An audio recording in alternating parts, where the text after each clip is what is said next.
Pues para finalizar este capítulo, me parece prudente por la época que atravesamos, después todavía no superada la pandemia por COVID-19. Sin duda uno de los ámbitos más afectados pues fue la educación. Sin duda es un problema bastante complejo, hay muchas temáticas que podríamos mencionar.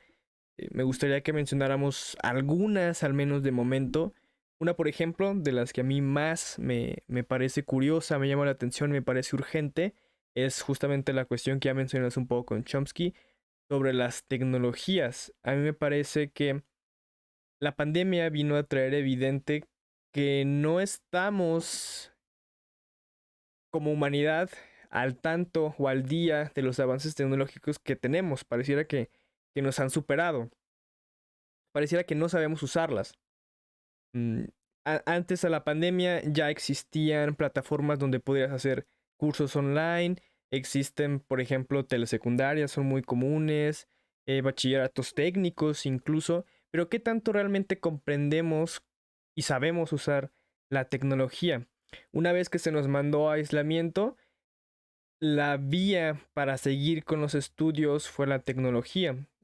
Por ejemplo, el Estado mexicano empezó a sacar programas educativos y como una forma de que al menos en nivel básico pudiera seguir sus estudios, en la televisión particularmente, y en niveles medio superior y superior, implementó esto que ahora llaman un poco la dinámica como mixta, donde sincrónica, donde tú tomas las clases en tiempo real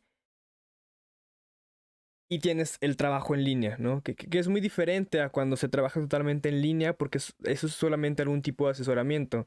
Y este nuevo modelo que se hizo tan popular con la pandemia es tener al maestro en vivo y trabajar con cuestiones en línea. Pero a ver, realmente, ¿qué tanto acceso a la tecnología tenemos? Yo no dudo que en muchas universidades del país la mayoría de los alumnos pueden tener quizás una computadora, pero no sé las cifras tal cual de cuántos alumnos pueden acceder a una computadora. Yo creo que teniendo en cuenta los índices de población y de pobreza, seguramente la mayoría no cuenta con las herramientas. Y si a veces es complicado y no sabemos poner un proyector en un aula, pues imagínate el tener que acostumbrarte a plataformas como Meet, como Zoom, como Skype y mantenerte concentrado, porque incluso el estando en casa, uno de los factores más relevantes son los distractores.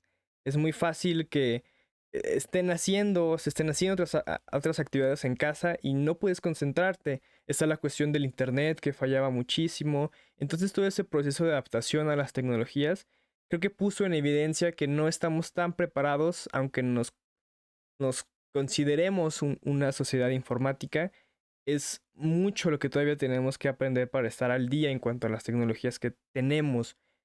Pareciera que son herramientas y muchos podrían opinar que favorecen el progreso educativo, pero habría que preguntarse realmente qué tanto favorecen, ¿no? Porque a veces pareciera o dieran la impresión de incluso perjudican cuando no se saben utilizar correctamente y no nos preocupamos constantemente por educarnos en el uso de las tecnologías. Otro de los efectos que pudimos observar en la pandemia es casos de ansiedad y depresión.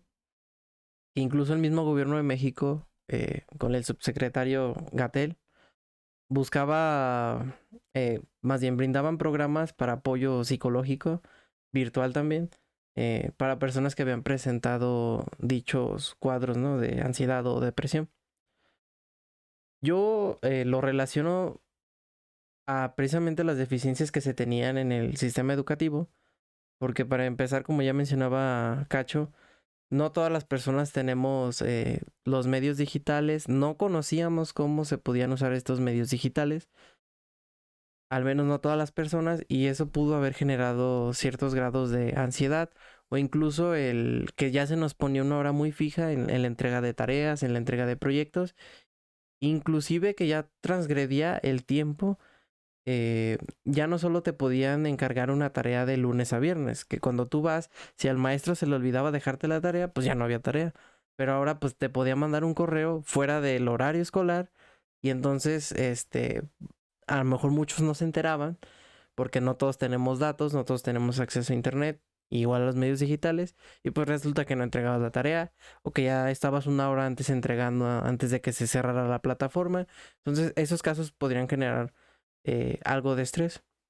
Pero en general yo puedo decir que las condiciones materiales son las que propician a, a tener estos efectos de ansiedad o depresión, aunque también pues no soy especialista, pero algo que también podríamos decir que efectúa esto es el contacto humano que teníamos con las personas.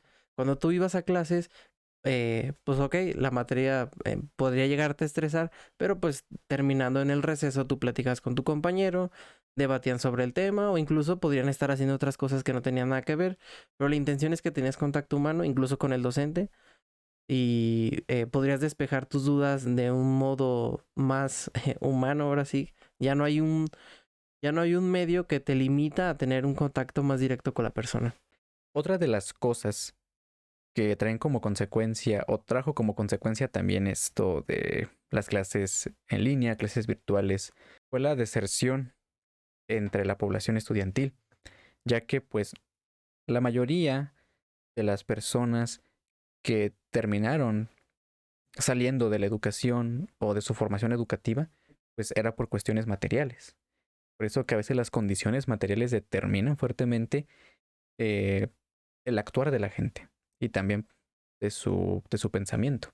Otra de las cosas a considerar fue que pues, la pandemia también trajo desempleo. Y el desempleo llevó a que varios padres de familia que eran el sostén económico de la casa, tuvieran que pasar esa responsabilidad a los hijos. Y ahora los hijos se vieron presionados. Si de por sí, como ya han mencionado, pues si tenían la presión, la ansiedad de poder llevar a cabo una educación plena, pues ahora tenían que llevar también la responsabilidad del sustento de la casa. Y no solamente gastos generales, sino también para ellos mismos. Es decir, ahora tengo la preocupación de concluir mis estudios bien, pero también de pagarlos. Y también las educaciones o el sector educativo aquí en México comenzó a tener una preocupación más alta por los resultados de la evaluación antes que los resultados en la persona. O sea, al sector educativo no le importaba tanto, o pareciera que no le importaba tanto, cómo estaba la formación de la persona, del estudiante, sino más bien que las instituciones educativas dieran los resultados, dieran números, para que así pues llenar gráficas. Pero en sí esto también afecta a lo que yo mencionaba y también lo que Gerardo mencionaba de este ideal de la ilustración, de ser capaz de tener una mente crítica, de cómo voy a poder yo saber qué información se me viene, debo aceptarla o rechazarla. Ya no se hace de por sí que contemporáneamente las personas o la generación que se está educando en la actualidad no tiende a tener este pensamiento crítico de evaluar lo que le llega como de información. Ahora agrégale que el sector educativo ya no se preocupó por eso en la pandemia. Entonces esto afectaba y sigue afectando a que el estudiante no llegue a ese perfeccionamiento, no llegue a concluir o a desarrollar esas potencialidades que lo hacen persona. Entonces, podemos concluir que las consecuencias de la pandemia han sido desastrosas hasta a nivel humanitario, porque llevó a que las instituciones no se preocuparan por el alumno, a que se metiera más presión a los estudiantes que tuvieron que comenzar a trabajar, y a que las personas que no tienen recursos se vieran limitados en su formación educativa.